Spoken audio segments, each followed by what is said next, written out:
Hi, students, and welcome to another week in online general psychology.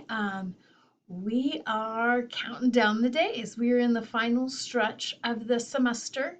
We really just have a couple more weeks and then final exam in our very last week.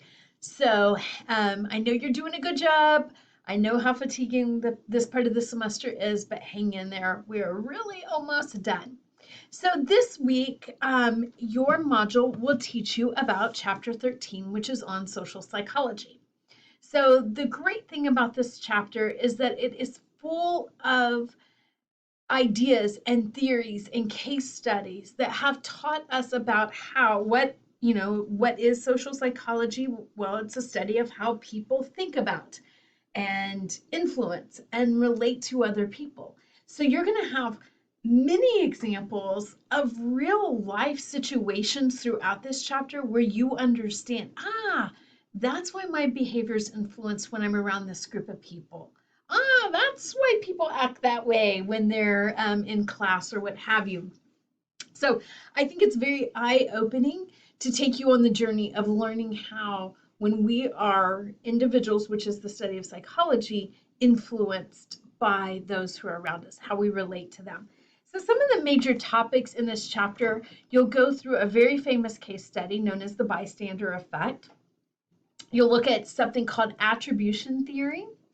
It'll take you on the journey of looking at self-esteem, and then it's a fairly new concept or terminology, which is stereotype threat. Stereotype threat is where you have a self-fulfilling fear of being judged by other people. So it's almost like whatever characteristics you may feel like you're being judged for, you just become that person. You act out the behaviors that you're worried about being judged for.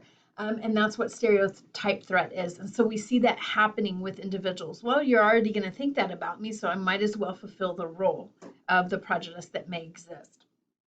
And then you'll learn about cognitive dissonance, which is a very interesting concept. And I think you'll see maybe some examples in your own life of where you've had cognitive dissonance, or maybe a family member or a friend has.